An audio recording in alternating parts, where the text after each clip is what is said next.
प्रधानमंत्री नरेंद्र मोदी ने कनेक्टिविटी बढ़ाने के लिए दिल्ली में 12,000 करोड़ रुपए से अधिक की विकास परियोजनाओं की शुरुआत की। श्री मोदी ने दुनिया में तीसरा सबसे बड़ा मेट्रो रेल नेटवर्क स्थापित करने की देश की उल्लेखनीय उपलब्धि की सराहना की। सरकार ने पैरासिटामोल दवा के उत्पादन के लिए CSIR की स्वदेशी तकनीक के विकास की घोषणा की।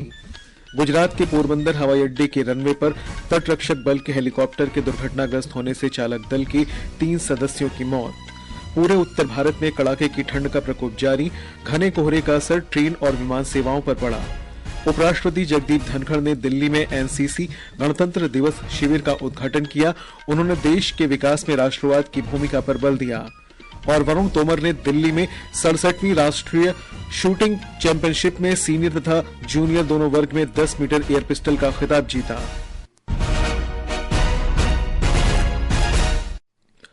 समाचार संध्या के साथ मैं निखिल कुमार।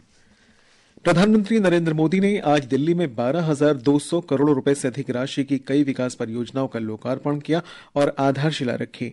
उन्होंने लगभग 4,600 करोड़ रुपए की लागत से निर्मित साहिबाबाद और न्यू अशोकनगर के बीच दिल्ली गाजियाबाद मेरठ नमो भारत कॉरिडोर के 13 किलोमीटर लंबे खंड का शुभारंभ किया।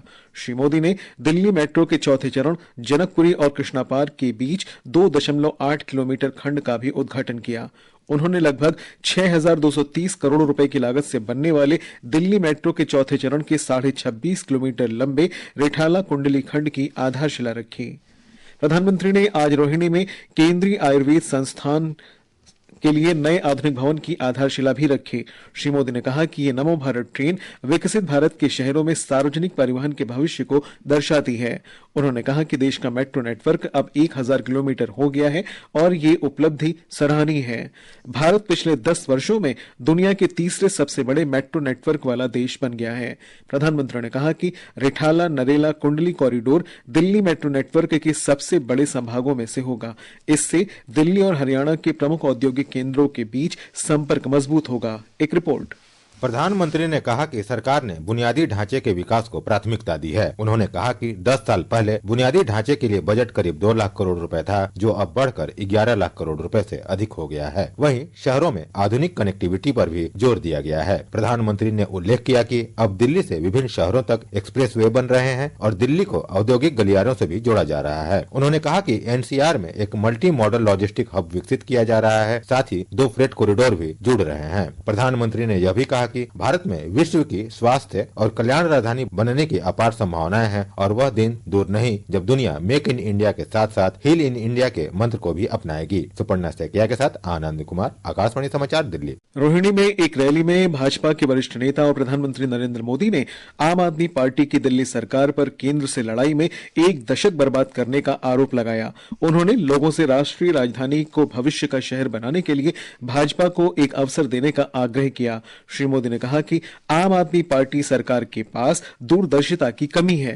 ये भाजपा ही है जो दिल्ली का विकास कर सकती है। साथियों, बीते 10 साल में दिल्ली ने जिस तरह की राज्य सरकार देखी है वो किसी आपदा से कम नहीं है। ये एहसास आज दिल्ली वालों को अच्छे से हो चुका है। प्रधानमंत्री ने दिल्ली को विकसित भारत की राजधानी के रूप में विकसित करने पर बल दिया। अब आने वाले 25 साल भारत के भविष्य के लिए, दिल्ली के भविष्य के लिए बहुत ही महत्वपूर्ण है। ये 25 साल भारत को विकसित राष्ट्र बनते हुए देखेंगे। ये भारत को आधुनिकता के एक नए दौर से गुजरते हुए देखेंगे, जब भारत दुनिया की तीसरी बड़ी आर्थिक ताकत बनेगा। श्री मोदी ने कहा कि पिछले 10 वर्षों में केंद्र की भाजपा सरकार ने दिल्ली में परिवहन के क्षेत्र में कई क्रांतिकारी बदलाव किए हैं। दिल्ली मेट्रो चप्पे चप्पे तक पहुंची तो ये काम भाजपा की केंद्र सरकार ने किया। बीते 1 दशक में दिल्ली NCR में मेट्रो नेटवर्क दोगुने से भी अधिक हो चुका है। रिठाला नरेला कुंडली कॉरिडोर पर भी काम शुरू हुआ है। ये जो नमो रेल प्रोजेक्ट है ये भी केंद्र सरकार बना रही है। विज्ञान और प्रौद्योगिकी मंत्री डॉक्टर जितेंद्र सिंह ने आज घोषणा की है कि वैज्ञानिक तथा औद्योगिक अनुसंधान परिषद ने बुखार कम करने और दर्द से राहत प्रदान करने में व्यापक रूप से इस्तेमाल होने वाली पैरासिटामोल औषधि के उत्पादन के लिए एक स्वदेशी तकनीक विकसित की है। श्री सिंह ने कहा कि इस नवाचार का उद्देश्य इस औषधि को बनाने के लिए आयातित तत्वों पर निर्भरता कम करने और पैरासिटामोल के निर्माण में भारत को आत्मनिर्भर बनाना है। केंद्रीय स्वास्थ्य मंत्रालय ने कहा है कि वो पिछले कुछ हफ्तों में चीन में फैले HMP वायरस पर कड़ी निगरानी रख रहा है। मंत्रालय ने लोगों को भी सावधानी बरतने को कहा है। मंत्रालय ने कहा कि भारतीय आयुर्विज्ञान अनुसंधान परिषद HMP वायरस के परीक्षण के लिए प्रयोगशालाओं की संख्या में वृद्धि करेगा और समूचे वर्ष के दौरान इस वायरस की प्रवृत्तियों पर निगरानी सुनिश्चित करेगा। ये समाचार हमारी वेबसाइट www.newsonair.gov.in और हमारे न्यूज ऑन एआईआर ऐप पर भी उपलब्ध हैं। भारत सरकार ने देश भर में 21वीं पशुधन गणना आरंभ कर दी है। सरकारी कर्मचारी आपके घर भी आते ही होंगे। सभी पशुपालक अपने पशुओं की सही जानकारी दें ताकि सरकार आपके लिए बेहतर योजनाएं बना सके। याद रहे, अक्टूबर 2024 से फरवरी 2025 की 21वीं पशुधन गणना में पोल्ट्री, पालतू पशुओं और आवारा पशुओं की कुल 219 नस्लों का डेटा संग्रह किया जा रहा है। कोई भी पशु छूटने ना पाए। मेरे पशु मेरी जानकारी, होगी समृद्ध संपदा हमारी। पशुपालन और डेयरी विभाग द्वारा देश हित में जारी। समाचार संध्या में आपका फिर स्वागत है। गुजरात के पोरबंदर हवाई अड्डे के रनवे पर आज दुर्घटनाग्रस्त भारतीय तटरक्षक बल के हेलीकॉप्टर के चालक दल के 3 सदस्यों की मृत्यु हो गई। यह हेलीकॉप्टर नियमित प्रशिक्षण उड़ान पर था। भारतीय तटरक्षक बल ने बताया है कि जांच बोर्ड दुर्घटना के कारणों की जांच कर रहा है। राष्ट्रीय अन्वेषण अभिकरण NIA ने फुलवारी शरीफ PFI के आतंक वित्त पोषण मॉड्यूल के मुख्य आरोपी को गिरफ्तार किया है। एजेंसी ने आरोपी मोहम्मद सज्जाद आलम को दुबई से दिल्ली आने पर गिरफ्तार किया। PFI भारत विरोधी और गैर कानूनी गतिविधियों के कारण एक प्रतिबंधित संगठन है। उपराष्ट्रपति जगदीप धनखड़ ने कहा है कि कोई भी देश तब तक विकास नहीं कर सकता जब तक उसके नागरिक राष्ट्रवाद के प्रति गहराई से प्रतिबद्ध न हो। दिल्ली में NCC गणतंत्र दिवस शिविर का उद्घाटन करते हुए उन्होंने कहा कि भारत के विकास के लिए राष्ट्रवाद, संगठन और राष्ट्र प्रथम दृष्टिकोण की आवश्यकता है।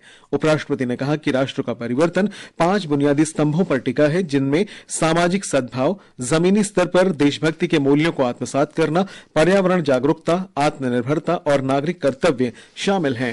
भारत माँ का सम्मान करते हुए हमें पर्यावरण की रक्षा करनी चाहिए, संरक्षण करना चाहिए, सर्जन करना चाहिए। स्वदेशी और आत्मनिर्भरता आत्मनिर्भर भारत के प्रतीक हैं, इनको बढ़ावा देना चाहिए। नागरिक कर्तव्य प्रत्येक नागरिक को प्रगति का पथ प्रदर्शक बनाते हैं और ये पंच प्राण हमारे समाज की रगों में बहते हुए एक अजय राष्ट्रवादी भावना का निर्माण करते हैं। आकाशवाणी का समाचार सेवा प्रभाग अपनी विशेष वर्षांत श्रृंखला के तहत आपके लिए वर्ष 2024 की झलकियां प्रस्तुत कर रहा है। आज हम नागर विमानन मंत्रालय की प्रमुख पहलों और उपलब्धियों पर नजर डालेंगे। एक रिपोर्ट। नागरिक उड्डयन मंत्रालय ने विमानन क्षेत्र को बढ़ावा देने के लिए कई पहलों की शुरुआत की है। दिसंबर 2024 में संसद ने भारतीय वायुयान अधिनियम पारित किया, जिसमें समकालीन आवश्यकताओं और वैश्विक मानकों के अनुरूप 90 साल पुराने विमान अधिनियम का आधुनिकीकरण किया गया है। केंद्र सरकार ने वाराणसी, आगरा, दरभंगा और बागडोगरा जैसे शहरों में नए टर्मिनलों की नींव रखने सहित महत्वपूर्ण बुनियादी ढांचा विकास परियोजनाओं की भी शुरुआत की है। केंद्र सरकार द्वारा उड़ान योजना के बाद से कनेक्टिविटी बढ़ाने के लिए देश भर में 619 रूट और 88 ऑपरेशनल हवाई अड्डों का शुभारंभ किया गया है। वहीं घरेलू यात्रियों की संख्या में पिछले वर्ष की तुलना में लगभग 6% की वृद्धि देखी गई। पल्लवी परमार के साथ अमन यादव, आकाशवाणी समाचार, दिल्ली। ये समाचार आकाशवाणी से प्रसारित किए जा रहे हैं। सबके लिए सामाजिक सुरक्षा, अटल पेंशन योजना, मोदी जी का संकल्प। योजना उन नौजवानों के लिए है ताकि आप जब 60 साल के होंगे आपको कभी किसी के सहारे की जरूरत न पड़े, आप अपना बुढ़ापा भी गौरव के साथ बिता सको। अब तक इस योजना से 7 करोड़ से अधिक लाभार्थी जुड़ चुके हैं। अगर आप भी 18 से 40 साल की उम्र के हैं तो मासिक अटल पेंशन सहित योजना के 3 गारंटीड फायदों की जानकारी के लिए अपने बैंक शाखा से संपर्क करें। ये आकाशवाणी है। उत्तर भारत के अधिकांश हिस्सों में शीतलहर का प्रकोप जारी है। मौसम विभाग के अनुसार अगले 2 से 3 दिन के दौरान पंजाब, हरियाणा, चंडीगढ़, उत्तर प्रदेश और राजस्थान के कुछ हिस्सों में सुबह तथा रात के समय घना कोहरा छाए रहने की संभावना है। उत्तराखंड में भी कल बारिश और बर्फबारी का पूर्वानुमान है। अगले 2 दिन में पूर्वोत्तर राज्यों के कई हिस्सों में तेज बारिश का अनुमान लगाया गया है। घने कोहरे के कारण ट्रेन और उड़ान संचालन में प्रभावित हुए हैं। दिल्ली से लगभग 50 ट्रेनें देरी से चल रही हैं और करीब 100 उड़ानें प्रभावित हुई हैं। इस बीच वायु गुणवत्ता प्रबंधन आयोग की उप समिति ने आज पूरे राष्ट्रीय राजधानी क्षेत्र में graded response action plan grab के तीसरे चरण को तत्काल प्रभाव से निरस्त कर दिया है। जम्मू कश्मीर में श्रीनगर के कई हिस्सों में आज दोपहर बाद मध्यम से तेज भारी बारिश और बर्फबारी हुई। ब्यौरा हमारे संवाददाता से। कश्मीर के पर्यटन स्थलों और पहाड़ी क्षेत्रों सहित मैदानी इलाकों में भारी वर्षा और बर्फबारी हुई। पर्यटक गुलमर्ग, सोनमर्ग और पहलगाम जैसे प्रमुख पर्यटक स्थलों पर बर्फबारी का आनंद लेते नजर आ रहे हैं। प्रशासन की ओर से जनता, पर्यटकों और ट्रांसपोर्टरों को असुविधा से बचने के लिए एहतियात बरतने का आग्रह किया गया है। प्रशासन ने जनता और पर्यटकों को सभी प्रकार की सुविधा प्रदान कराने के लिए जिला स्तरीय नियंत्रण कक्ष स्थापित किए हैं। तारिक रातर, आकाशवाणी समाचार, श्रीनगर। प्रधानमंत्री नरेंद्र मोदी कल वीडियो कॉन्फ्रेंस के माध्यम से विभिन्न रेलवे परियोजनाओं का उद्घाटन और शिलान्यास करेंगे। प्रधानमंत्री नए जम्मू रेलवे डिवीजन का उद्घाटन करेंगे। वे तेलंगाना में चरलापल्ली न्यू टर्मिनल स्टेशन का भी उद्घाटन करेंगे और ईस्ट कोस्ट रेलवे के रायगढ़ रेलवे डिवीजन भवन की आधारशिला रखेंगे। 18वां प्रवासी भारतीय दिवस ओडिशा के भुवनेश्वर में बुधवार से आयोजित होगा। विदेश मंत्रालय ने बताया कि 3 दिन के सम्मेलन का विषय विकसित भारत में प्रवासी भारतीयों का योगदान है। 50 से अधिक देशों से प्रवासी भारतीय इस सम्मेलन में शामिल होंगे। प्रधानमंत्री नरेंद्र मोदी बृहस्पतिवार को सम्मेलन का उद्घाटन करेंगे। वे प्रवासी भारतीय एक्सप्रेस की उद्घाटन यात्रा को भी रवाना करेंगे। राष्ट्रपति द्रौपदी मुर्मू शुक्रवार को सम्मेलन के समापन सत्र की अध्यक्षता करेंगी। भारत और बांग्लादेश के बीच मछुआरों का आदान प्रदान आज शाम बंगाल की खाड़ी में अंतर्राष्ट्रीय समुद्री सीमा पर पूरा हो गया। अंतर्राष्ट्रीय सीमा का उल्लंघन करने के आरोप में बांग्लादेश की हिरासत में लिए गए 95 भारतीय मछुआरे स्वदेश लौट रहे हैं। भारतीय नौसेना का नवीनतम स्टील्थ फ्रिगेट INS तुशील परिचालन के लिए सेनेगल के डकार बंदरगाह पहुंच गया है। रक्षा मंत्रालय ने बताया कि इसे कई सैन्य और सामाजिक गतिविधियों में शामिल किया जाएगा। इनमें सेनेगल की सेना और सरकारी अधिकारियों से संवाद भी शामिल है। भारतीय संस्कृति को प्रदर्शित करने के लिए जहाज पर सामाजिक मेलजोल का आयोजन भी होगा। सेना के वरुण तोमर ने आज नई दिल्ली के doctor Karni Singh shooting range में 67वीं राष्ट्रीय निशानेबाजी चैंपियनशिप में पुरुषों की 10 मीटर एयर पिस्टल में सीनियर और जूनियर वर्ग के खिताब जीत लिए हैं। 21 वर्षीय तोमर ने सीनियर वर्ग के फाइनल में अपनी ही टीम के प्रद्युम्न सिंह को हराकर पहला राष्ट्रीय खिताब जीता। हॉकी इंडिया लीग में राउरकेला में इस समय तमिलनाडु ड्रैगन्स का मुकाबला यूपी रुद्रास से हो रहा है। एक अन्य मैच में सूरमा हॉकी क्लब ने वेदांत कलिंगा लांसर्स को 3 के मुकाबले 4 गोल से हरा दिया।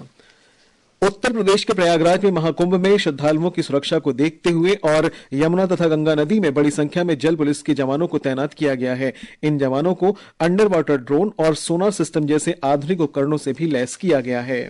और अंत में मुख्य समाचार एक बार फिर। प्रधानमंत्री नरेंद्र मोदी ने कनेक्टिविटी बढ़ाने के लिए दिल्ली में 12,000 करोड़ रुपए से अधिक की विकास परियोजनाओं की शुरुआत की। श्री मोदी ने दुनिया में तीसरा सबसे बड़ा मेट्रो रेल नेटवर्क स्थापित करने की देश की उल्लेखनीय उपलब्धि की सराहना की। सरकार ने पैरासिटामोल दवा के उत्पादन के लिए CSIR की स्वदेशी तकनीक के विकास की घोषणा की। गुजरात के पोरबंदर हवाई अड्डे के रनवे पर तटरक्षक बल के हेलीकॉप्टर के दुर्घटनाग्रस्त होने से चालक दल के 3 सदस्यों की मौत। पूरे उत्तर भारत में कड़ाके की ठंड का प्रकोप जारी। घने कोहरे का असर ट्रेन और विमान सेवाओं पर पड़ा। उपराष्ट्रपति जगदीप धनखड़ ने दिल्ली में NCC गणतंत्र दिवस शिविर का उद्घाटन किया। उन्होंने देश के विकास में राष्ट्रवाद की भूमिका पर बल दिया। और वरुण तोमर ने दिल्ली में 67वीं राष्ट्रीय शूटिंग चैंपियनशिप में सीनियर तथा जूनियर दोनों वर्ग में 10 मीटर एयर पिस्टल का खिताब जीता। इसके साथ ही समाचार संध्या का ये अंक समाप्त हुआ। नमस्कार।